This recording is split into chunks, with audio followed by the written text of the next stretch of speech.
இப்போ என்ன சமைச்சிட்ருக்கான்னா அரிசி பருப்பு சாப்பாடுங்க. எண்ணெய், கடுகு, வடகம் உங்கள்கிட்ட இருந்துச்சுன்னா வடகம் கொஞ்சம் போடுங்க, இன்னும் சாப்பாடு இன்னும் ருசியாக இருக்கும்.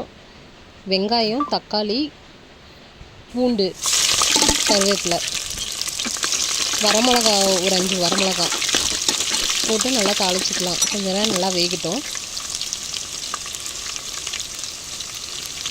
கொஞ்சம் சீரகம் 1 ஸ்பூன், தக்காளி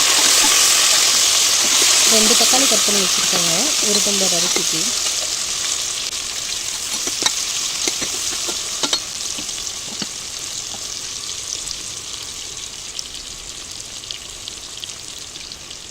உப்பு கொஞ்சம்.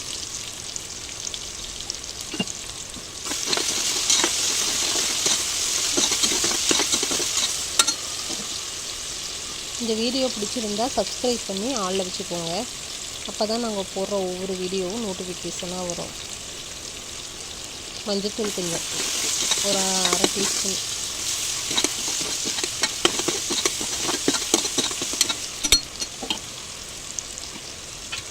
தக்காளி நல்லா வெந்ததும் தண்ணியை ஊற்றிக்கலாம். தண்ணி கொதித்ததும் அரிசி எடுத்து கொடுக்கலாங்க. அரிசியும் பருப்பும் ஊற வச்சிட்டேன் ஏற்கனவே. தண்ணி கொதிச்சிருச்சு. இப்போ அரிசியை கொட்டிக்கிட்டேன். ஒரு 2 விசில் விட்டு இறக்கிக்கலாம்.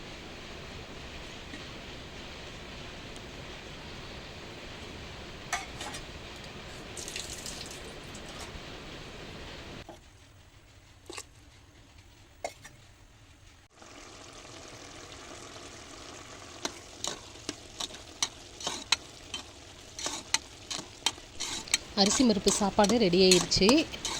அது சைடிஷ் இல்லாமல் சாப்பிட முடியாது.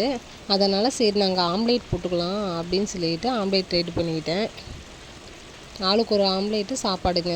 அது இல்லைன்னா சாப்பிட முடியாது. அதுக்காக ஆம்லேட் ரெடி பண்ணியாச்சு.